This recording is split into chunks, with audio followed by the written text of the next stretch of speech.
कान्हा, तुम मुझसे ये हल क्यों चलवा रहे हो? ये तो बैलों का कार्य है ना। हाँ तो अब बैल ही तो है। अच्छा, नहीं नहीं नहीं नहीं, मैं बल बोल रहा था मैं। आप तो बल हैं, बलराम हैं। आपने क्या सुना, बैल? अरे आप तो बल के प्रतीक है ना, तो बल ही बोलूंगा। और हल तो आपका शस्त्र है। बस बस बस, अधिक बातें बनाने की आवश्यकता नहीं है। नहीं मैं तो स्वयं तो चैन की बंसी बजा रहा है और मुझे बना दिया है कोल्लू का बैल।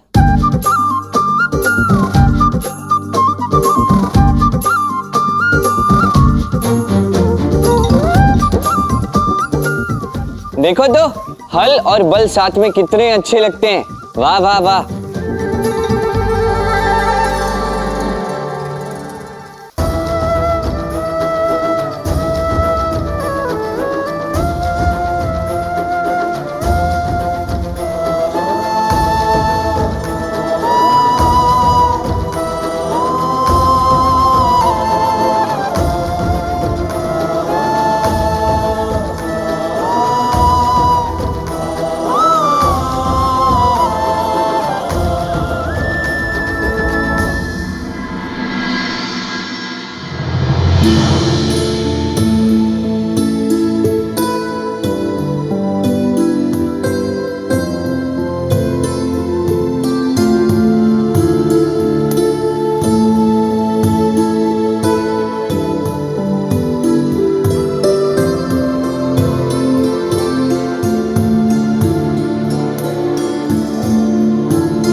जब कृष्ण के खेत में बोए जाएंगे राधा के बीज रूपी मोती,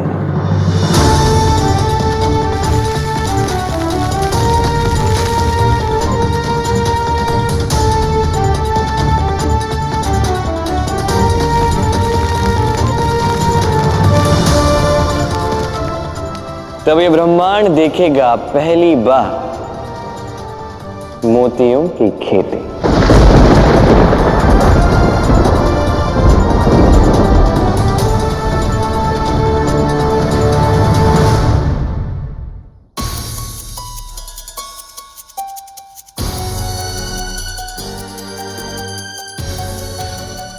अब आप ही सोचिए वृषभान जी, राधा अकेले इतने सारे धन का प्रबंध कुछ ही पैर में कैसे कर सकती है?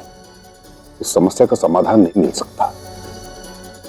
उग्रपद जी, आप सही कह रहे हैं, किंतु हमने राधा को सूर्यास्त का समय दिया है ना। मेरे विचार से हमें तब तक तो प्रतीक्षा करनी ही चाहिए, है ना? उग्रपद जी, यशोदा भाभी ठीक कह रही।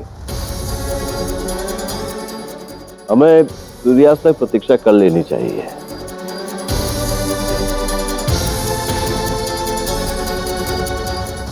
माँ, ये राधा समस्या का समाधान निकाल लेगी ना, अन्यथा हमारी योजना का क्या होगा? निश्चिंत रहो, वो कृष्ण है ना, वो राधा को असफल होने ही नहीं देगा। हा? माया, कोई ना कोई माया तो वो कृष्ण अवश्य करेगा ना यार। उचित है।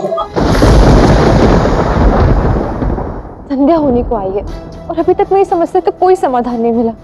और ये कृष्ण पता नहीं कैसे विचित्र सी बातें करता है। भला मोतियों की खेती हो सकती है क्या?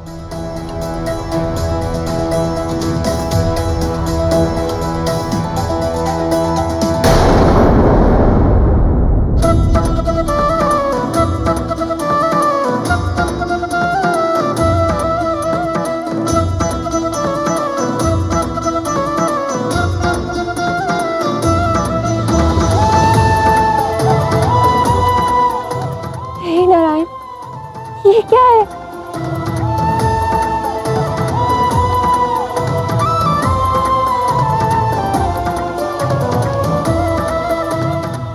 कृष्ण, ये तो मोतियों का वृक्ष है, किंतु कैसे ये कैसे संभव है? मैंने तुमसे कहा था देवी लक्ष्मी जब चाहे जहां चाहे धन उगा सकती है, किंतु तुम तो मेरी बात ही नहीं सुन रही थी। अब देखो।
समझ गई मैं, ये तुम्हारी माया है ना?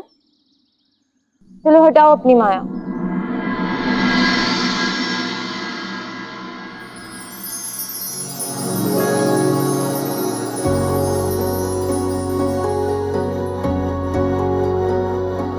ये प्रेम के मोती हैं राधा, और ये 100% वास्तविक है।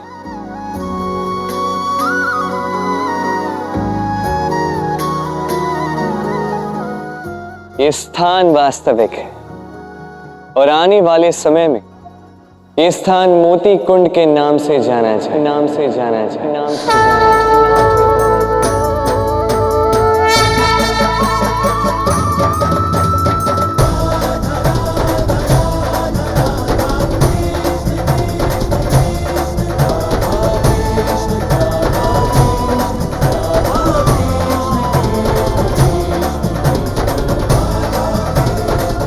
सत्य में ऐसा प्रतीत होता है जैसे बहुत ही बहुमूल्य मोती हैं। तुम तो कुछ भी कर सकते हो। हाँ, इस कथन में एक त्रुटि है। सत्य ये है कि मैं राधा के लिए कुछ भी कर सकता हूँ।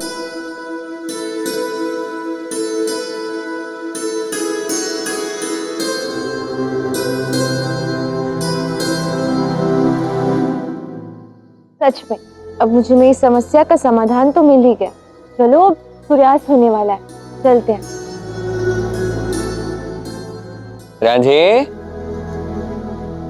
किधर जा रहे हो? इधर आओ, इधर आओ। क्या हुआ? कहानी कौन सुनेगा? मैं अवश्य सुनना चाहती हूँ कृष्ण, किंतु कभी भी सूर्यास्त हो सकता है, इसलिए जाना होगा। अच्छा, देखना, सूर्यास्त के लिए अभी भी बहुत समय शेष है राधा, चिंता की कोई बात नहीं है। किंतु यदि समय बीत जाने की इतनी चिंता हो रही है, यदि ये समस्या है, तो मैं समय को एक पहर पीछे कर देता हूँ। नहीं नहीं, रुको रुको, मत करो। एक काम करो, शीघ्र कहानी सुनाओ। बताओ आगे क्या हुआ? तो फिर होलिका ने प्रहलाद के साथ क्या किया?